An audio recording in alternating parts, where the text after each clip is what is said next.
그리스도의 순환기를 봉독합니다. 비참한 죽음을 맞으시지만 주님의 고결하고 위엄 있는 승리자의 모습을 묘사합니다. 그분은 인류 구원을 위해 속죄 희생 제물이 되심으로써 죽음을 통해 인간을 위하여 위대한 사랑을 보여주십니다. 루카가 전한 우리 주 예수 그리스도의 순환기입니다. 그때의 백성의 언로단 곧 수석 사제들과 율법 학자들이 일어나 예수님을 빌라도 앞으로 끌고 갔다.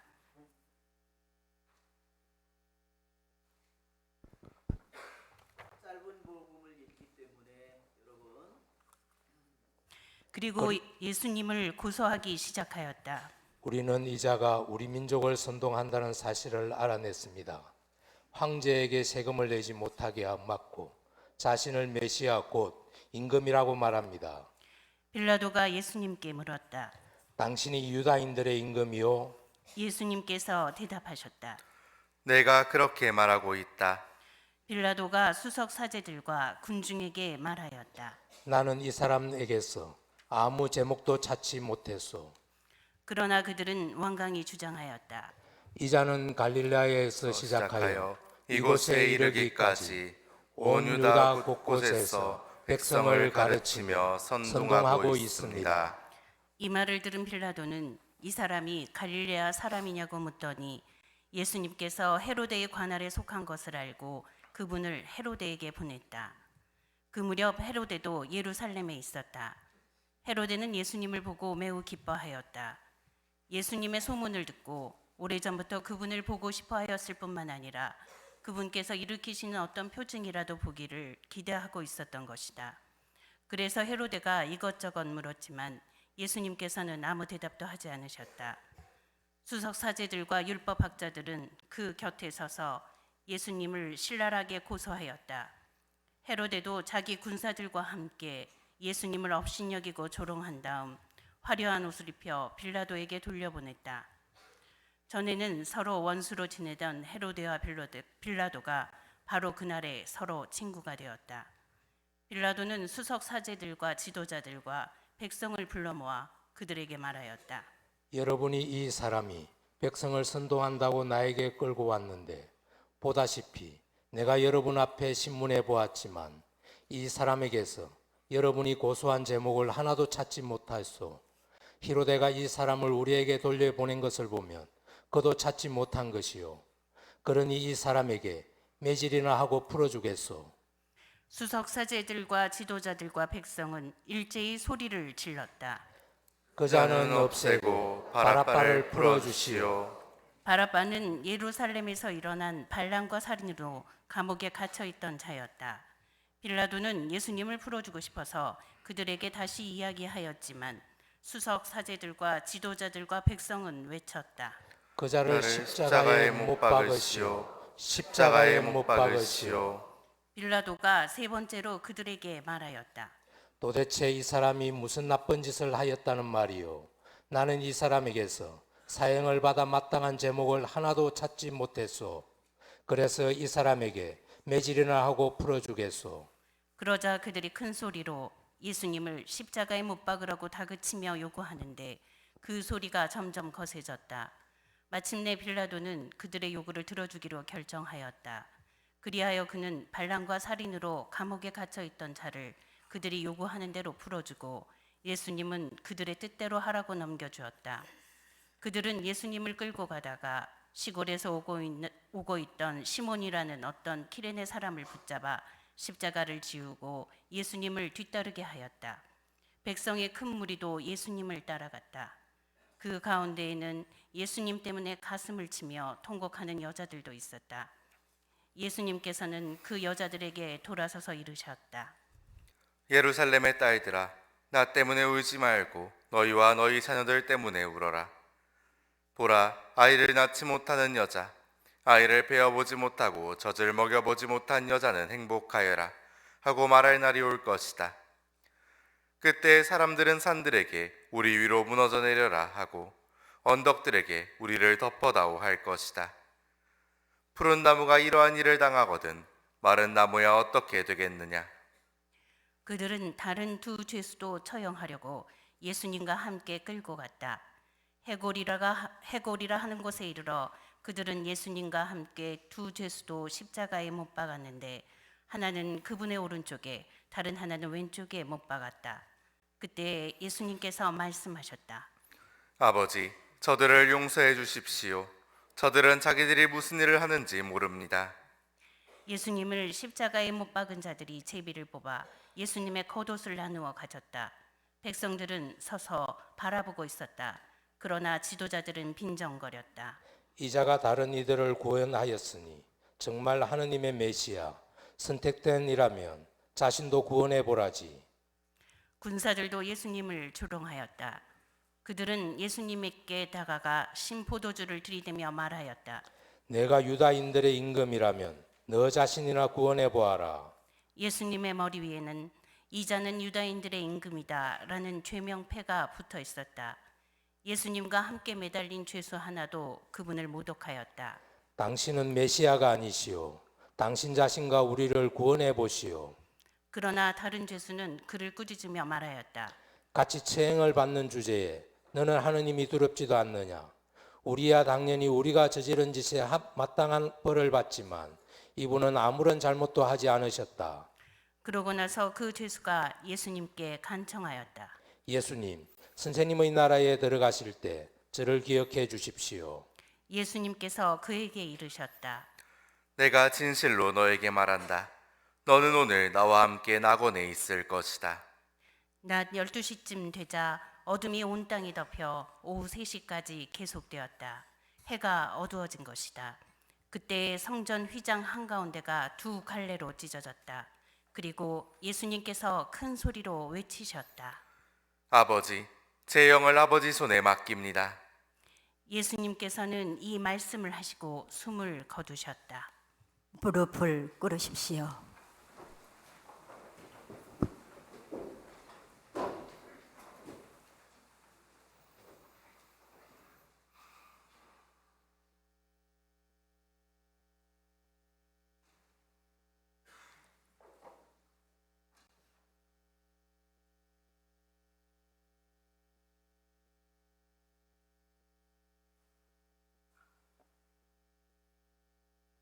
일어서십시오.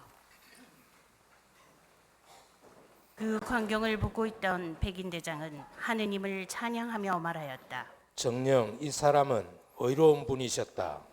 구경하러 몰려들었던 군중도 모두 그 광경을 바라보고 가슴을 치며 돌아갔다.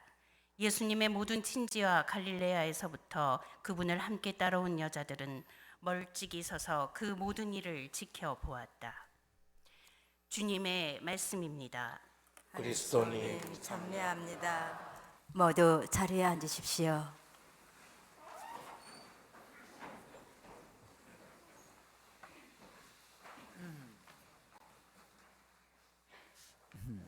참 예수님, 오늘은 성주간이 시작되는 성지주일입니다. 성지주일이라는 이름은 거룩한 가지라는 뜻입니다. 예루살렘에 입성하는 예수님을 환호하는 군중들이 손에 가지를 들고 그분을 환호하며 맞이하였기 때문입니다. 물론 우리들도 주님을 매일매일의 우리들의 삶 속에서 주님을 환호하고 주님을 맞이하는 삶으로 우리는 부르심을 받은 사람들입니다. 성주간은 특별히 성지주일로부터 시작해서 성목요일, 성금요일, 성토요일, 부활로 이어집니다. 이러한 성주간은 잘못 생각하면 우리 가톨릭 교회에서 임의로 만든 것이라고 생각할 수 있습니다. 그러나 절대 그렇지 않습니다. 제가 참 오늘 한 가지 잊어버린 게 있는데, 오늘 처음으로 우리 성당에 찾아온 우리 예비자들을 여러분 주님의 이름으로 환영합니다.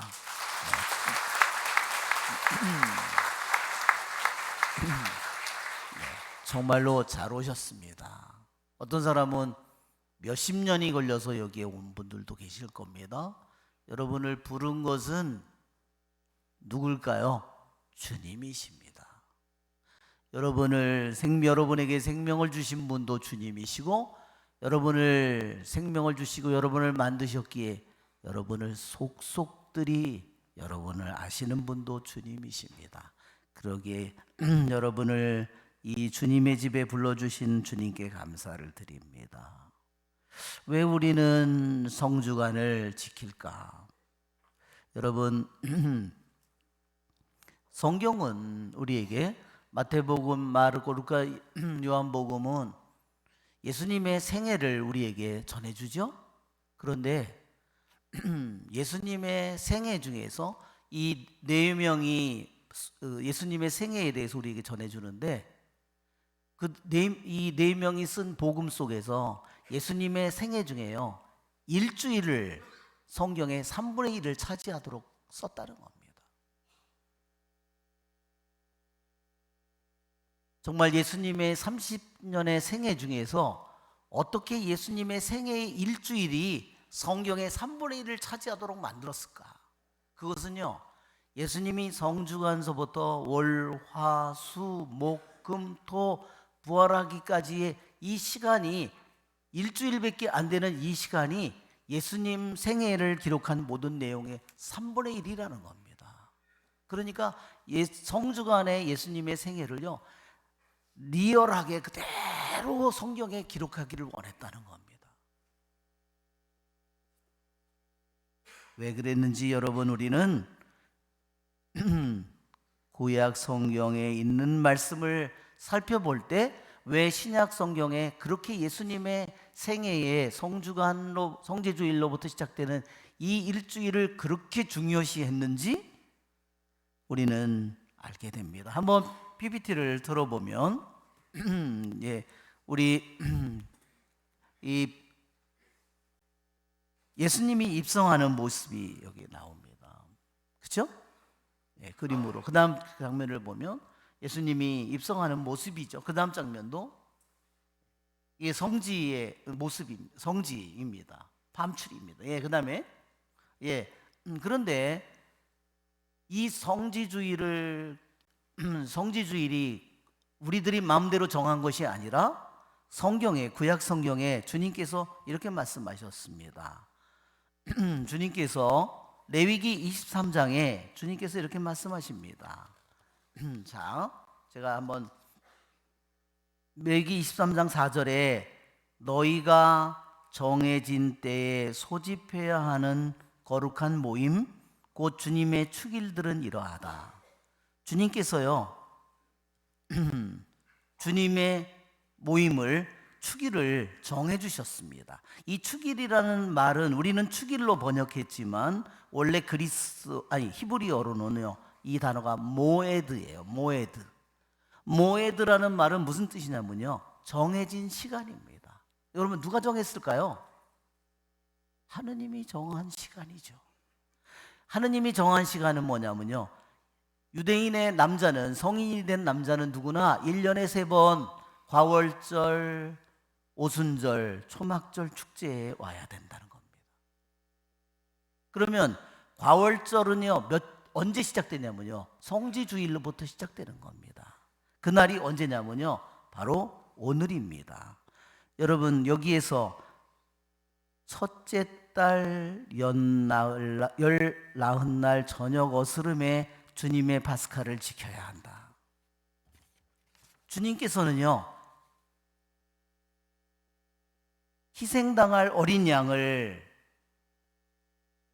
언제 결정했냐면요, 집에 양이나 염소나 많이 짐승들이 있는데 유목민들이라서 잡을 양은 니산달 10일날 결정을 했어요. 자, 여기 보면 10일날 결정을 한 겁니다. 실제로 잡는 날은 14일인데 어느 양을 잡을지 결정한 것은 10일이에요. 주님께서요, 이달 첫째 달로 삼으라, 한 해 시작하는 달로 삼아라 했고, 이달 초 연나흘날 14일 날 너희는 가족마다 가축을 마련하라. 정하라. 어떤 양을 잡을지. 왜 그것이 중요할까요? 그날 14일 날 잡아도 되는데 왜 그렇게 정했을까요? 흠이 있어서는 안 됩니다. 그 어린 양, 또 어린 양도요. 어떤 어린 양이면 1년 된 어린 양이에요. 그리고 흠이 없는 수컷으로 마련하라고 했습니다. 왜 흠이 없어야 될까요? 여러분 생각해 보십시오. 예수님이 흠 없는 어린 양이에요. 예수님이 아무런 죄도 없는 양입니다. 그래야 우리의 죄를 용서받을 수 있기 때문입니다. 여러분, 열흘날 니산달 첫해 열흘날 잡을 양을 결정을 해서요, 그 양은 우리에 두지 않고요 집 안으로 데리고 들어온 겁니다. 여러분, 유대인 가족이, 어린아이들이 보통 가족이에요. 7, 8, 5, 7, 10명이 있었어요 보통. 그러면요 가족처럼 그걸 지냈습니다. 1년 된 양이면 너무 어린 양이죠. 4일 동안을 둡니다. 왜 그렇게 했을까요? 중간에 걔가 다치거나 병이 나면요 어린 양으로 잡을 수가 없습니다. 흠 없는 어린 양을 지키기 위해서 그것을 10일, 니산달 10일에 정한 겁니다. 그렇게 두었다가 14일 날 어떻게 했냐면요, 대낮에 그 어린 양을 말뚝에 묶었다는 겁니다. 그리고 오후 3시에 그걸 잡았어요. 여러분, 어느 달에, 며칠에, 어느 시간에 어떤 양을 잡아야 될지, 흠없는 양을 하느님께서 정확하게 명령하셨습니다. 그리고 그 피를 통해서 죽음의 전사가 지나갈 때 이스라엘 백성의 아들들은 죽이지 않고 에집트의 아들만 죽이도록 하느님께서 하셨습니다. 여러분 생각해 보십시오. 예수님이 이 하느님께서 이 구약의 법을 주셨을 때 아직 이것은 일어나지 않은 사건이에요. 아직 에집트로부터 그들은 탈출하지 않았어요. 피를, 아직 양을 잡지 않았는데 주님께서는 이것을 이렇게 준비하라고 말씀하셨습니다. 그리고 그것이 14일 날 그것이 이루어집니다. 여러분, 매년 유대인들은 그것을 기억하고 파스카를 거행했습니다. 양을 어느 것을 잡을지 결정하고, 그 다음에 집안에 4일 동안 잘 두었다가 그 양을 잡아서 그 피를 받아서 문 설주에 발랐습니다. 여러분, 그들은 에집트를 탈출한 후에 그것이 이제는 그 예식을 거행하면서 그 예식이 에집트로부터 우리를 구원해 준 것을 기억하고 감사하면서 그 예식을 거행했습니다. 여러분, 그 양이 예루살렘의 성으로 가족들이 양을 한 마리씩 집으로 들어가는 모습을 생각해 보세요. 예수님이 올 때까지 그 예식을 행했다면, 매년 행했다면 1200년 내지 1500년 동안을 그 예식을 거행했어요. 여러분, 양들을 데리고, 잡을 양을 데리고 결정을 해서 집으로 들어가는 날, 예수님이 2000년 전에 예루살렘에 입성하는 날 몇만 마리의 양이 도살됐냐면요, 니산달 14일 3시에 약 20만 마리의 양이 동시에 도살됐다는 겁니다. 그것이 결정되는 날 예수님도 같이 예루살렘으로 성으로 들어가는 겁니다. 여러분, 소름 끼치지 않습니까? 바로 파스카는 과거에 에집트로부터 해방된 것을 기억하는 날인 줄 알았는데, 예수님이 오시고 나서 그것을 생각해 보니까 과거의 사건이 아니라 미래에 일어날, 구세주를 통해서 일어날 우리를 구원하시기 위해서 예수님이 하는 모든 일에 대한 예고편이고 청사진이었다는 겁니다. 어린 양을, 어느 양을 잡을지 결정하고 집에다 두고 그것을 잡고 피를 바르고 그 어린 양의 고기를 먹고 무교절 누르게 앉은 빵을 먹고, 누르게 앉은 빵은 뭐예요? 성체입니다. 그 피는 우리의 어디에 발라지죠? 우리의 이마에, 우리의 문에, 영혼의 문에 발라집니다. 여러분, 주님은 우리가 이 예식을, 파스카 예식을, 과월절 예수님의 순환과 죽음의 예식을, 부활의 예식을 우리 인간이 만든 것이 아니라 이미 하느님께서 지금으로부터 3,500년 전에 법으로 이미 정하신 겁니다. 여러분, 성경이 얼마나 놀라운 일인지 여러분 생각해 보십시오. 분명히 유대인들에게는 이것이 법이에요. 율법이지만 생각해 보십시오. 니산달 14일 날 잡아라, 그렇죠? 율법이죠. 그러나 율법을 넘어서 또한 율법인 동시에 예언입니다. 왜? 예수님 안에서 이루어질 일이기 때문에. 여러분, 이것이 하느님의 말씀입니다. 여러분, 유대인들이 니산달 14일 날 어떻게 알았을까요? 궁금하시죠? 니산달 14일은요 춘분이 지나고 오는 첫 번째 음력 보름달입니다. 이 니산달 14일 그 다음날 15일에 잡는 겁니다. 14일 날 잡아서 15일 날 유대인 달려고 그러면 저녁이 어둠이 시작되면서부터 새날이 시작돼요. 그러니까 우리 유대인들에게는 14일이지만요 우리에게는 15일이 되는 겁니다. 그날 파스카를 먹고 그날 죽음의 천사가 지나갑니다. 여러분, 정해진 시간, 왜 정해진 시간일까? 우주에 이미 쓰여져 있습니다. 태양을 지구가 돌고 달이 도는 저기에 낮과 밤이 똑같아지는 순간이 지나고 첫 번째 오는 보름달에 과월절을 지내도록 하느님께서 마련해 놓으셨다는 겁니다. 그때는 시계도 없어도 달력도 없어도 그들은 해만 보고 그 모든 것을 알 수 있었습니다. 여러분, 하느님의 우리를 구원하려는 계획이 얼마나 치밀하게, 얼마나 정확하게 성경에 우리를 위해서 기록되어 있는가 우리는 여러분이 알게 된 것입니다. 우리의 좋으신 주님을 찬미합시다.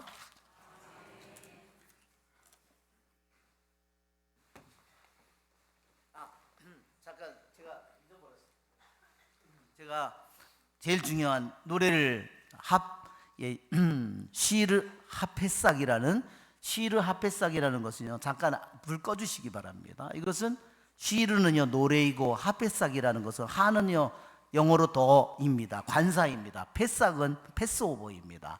과월절의 노래입니다. 한번 들어보겠습니다.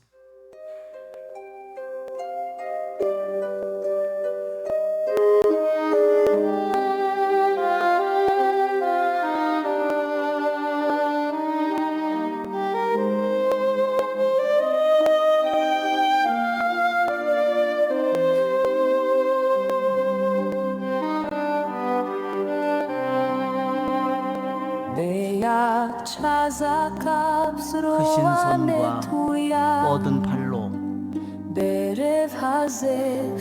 이 밤에 우리는 해방되었네.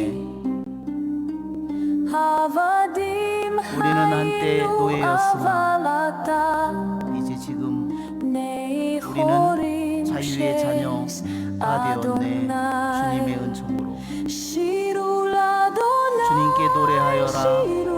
새로운 노래를 불러라. 그분은 위대하시고 진실하신 분,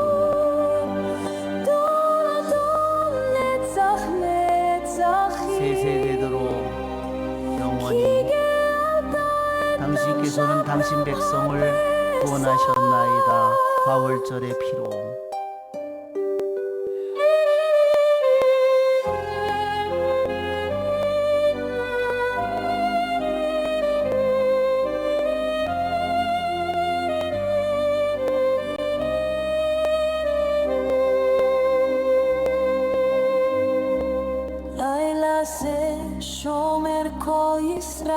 이 밤에 그분은 이스라엘을 지켜주셨네. 위대한 빛, 우리를 사랑하시고 구원하시는 분, 우리는 결코 잊지 않을 것입니다. 우리 조상들의 계약을 세세대대로 주님께서 다스리신다. 주님께 노래하라. 새로운 노래를 불러라.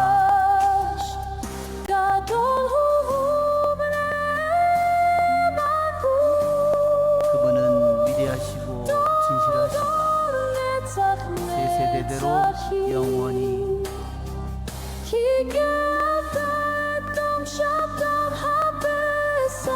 그분은 당신 백성을 가을절의 피로 구원하셨고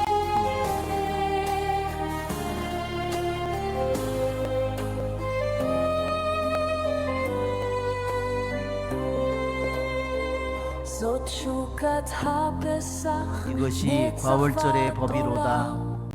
영원히 영원히 모든 세대는 이 날을 기억할지니 메시아께서 오실 때까지 이스라엘의 왕 주님께서 다스리시리라. 영원히 영원히. 주님께 노래를 불러라. 새로운 노래를. 그분은 위대하시고 진실하시다.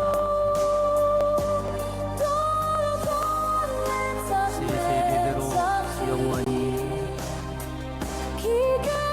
당신은 당신 백성을 구원하셨나이다. 과월절의 피로.